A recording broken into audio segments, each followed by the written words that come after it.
प्रिय दर्शकों नमस्कार, स्वागत है आपका हमारे यूट्यूब चैनल में। आज हम आपको बताएंगे गुरु के महत्व के बारे में। गुरु की महत्ता यानी बृहस्पति देव का बर्थ चार्ट में अच्छा होना कितना जरूरी है। बृहस्पति बृहस्पति ग्रह यानी गुरु ग्रह से हम ये देखते हैं कि हमारी याददाश्त कैसी होगी, हमारी नॉलेज कैसी होगी और हम कितने स्वस्थ रहेंगे। जो हम श्वास लेते हैं वो गुरु से देखा जाता है। जिन लोगों का श्वास, उन लोग छाती से जिन लोग श्वास लेते हैं उन लोग बहुत जल्दी बीमार पड़ते हैं, और जिन लोग पेट तक जिन लोग श्वास लेते हैं वो बहुत स्वस्थ रहते हैं।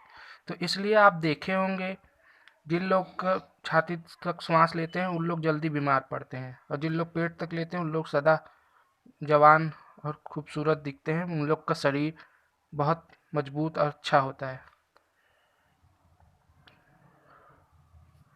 और जिन लोग पेट तक श्वास लेते हैं उन लोग की याददाश्त भी बहुत अच्छी होती है।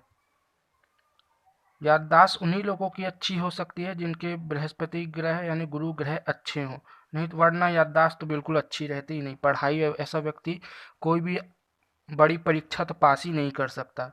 बिना गुरु ग्रह के मजबूत हुए कोई भी व्यक्ति, चाहे वो 12th का एग्ज़ाम हो, चाहे वो 10 का एग्ज़ाम हो, चाहे कोई भी बड़ा एग्ज़ाम हो, गुरु ग्रह जब तक मजबूत नहीं होंगे वो व्यक्ति पास ही नहीं कर सकता। क्यों नहीं कर सकता, कारण भी हम बता देते हैं।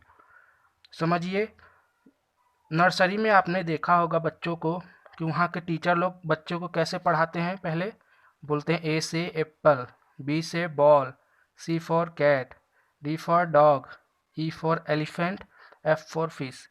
ऐसे पढ़ाते हैं बच्चों को। अब बच्चों को ये नहीं पता ये एप्पल मीन्स क्या होता है, ये बॉल मीन्स क्या होता है। अब उन लोगों ने तो, उनको क्या मालूम। अब जैसा टीचर पढ़ा रहे हैं उन लोग ऐसा बोलते जा रहे हैं, तो A for apple, B for ball, C for cat ऐसे कहते जाते हैं।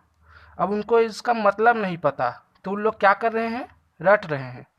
रटा हुआ चीज़ आदमी भूल जाता है। अब बच्चे यहाँ से A for apple, B for ball पढ़ के घर गए, वहाँ वहाँ मम्मी से पापा से सबसे बातचीत के कारण A for apple, B for ball बाहर, दिमाग से आउट। क्यों आउट? हमारे दो तरह का दिमाग है हमारा, कॉन्शियस माइंड और सबकॉन्शियस माइंड। कॉन्शियस माइंड में हमारे दिमाग में वो चीज़ जाता है जो हम रटते हैं, और रटा हुआ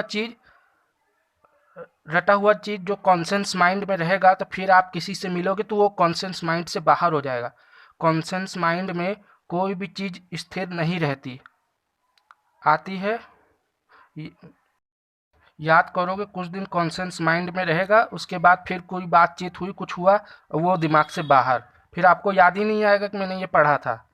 और जो सब कॉन्शियस माइंड में जाता है वो एक ही चीज़ जाता है जो हम समझ के पढ़ते हैं। जैसे अगर बच्चों को ऐसे पढ़ाया जाए ए फॉर एप्पल मीन्स सेब, सेब मीन्स कैसा कलर का होता है वो बता दे, तो बच्चे अपने विजुअलाइज कर लेंगे उस चीज़ को कि हाँ ये सेब ऐसा दिखता है, ये ऐसा है, उनको समझ में आ गया। मेन चीज़ समझ में आना चाहिए। समझ गुरु से देखा जाता है, गुरु ग्रह से। जिनका गुरु ग्रह अच्छा होता है उन्हीं को ये चीज़ समझ भी आती है, नहीं तो समझा के आदमी थक जाएगा, उनको कुछ समझ ही नहीं आएगा पढ़ाई का। समझ से देखा जाता है। बच्चों को अगर ऐसे समझाया जाए B for ball, ball means जो खेलते हैं फुटबॉल या क्रिकेट वाला बॉल, तो अब उनको समझ में आ गया कि क्रिकेट में खेलते हैं ऐसा। तो मेन ये है। चाहे आप कुछ भी ले लीजिए, चाहे आपको बोर्ड का ही पास करना है पेपर, तो आपको चैप्टर आप रट नहीं सकते, आप क्वेश्चन आंसर रट नहीं सकते। रट के जाओगे, बोर्ड में आएगा, देखोगे, फिर कुछ याद रहेगा, कुछ याद नहीं रहेगा। आपको पता ही नहीं है, समझ में आया ही नहीं है। आपको जब तक समझ के आप जब तक याद समझोगे नहीं, जब तक आप, तब तक वो आपके सबकॉन्शियस माइंड में जा ही नहीं सकता। सबकॉन्शियस माइंड में वही चीज़ जाती है जिसको हम विजुअलाइज कर लेते हैं, या फिर जिसको जो हम समझ के पढ़ते हैं। क्यों लोगों को 15 साल 20 साल ऐसा पढ़ाई अपनी याद होती है? क्यों? क्योंकि उन्होंने समझ के पढ़ा था। आज के पढ़ाई में अंतर यह है कि आज के बच्चे लोग रट के पढ़ते हैं, रट कर पढ़ा हुआ कॉन्शियस माइंड में रहता है कुछ देर के लिए, उसके बाद वो बाहर। समझ के पढ़ा हुआ व्यक्ति को हमेशा याद रहता है, और उसी को याद भी रहता है समझ के पढ़ा हुआ जिसके गुरु ग्रह अच्छे रहते हैं। तो यह है गुरु ग्रह की महत्ता। तो फ्रेंड, आपको हमारा ये वीडियो कैसा लगा? आशा करते हैं कि आपको हमारा ये वीडियो पसंद आया होगा। अगर पसंद आया है तो हमारे चैनल को लाइक, सब्सक्राइब, शेयर जरूर कीजिएगा और नेक्स्ट वीडियो के लिए हमें कमेंट जरूर कीजिएगा। Thanks for the watching video.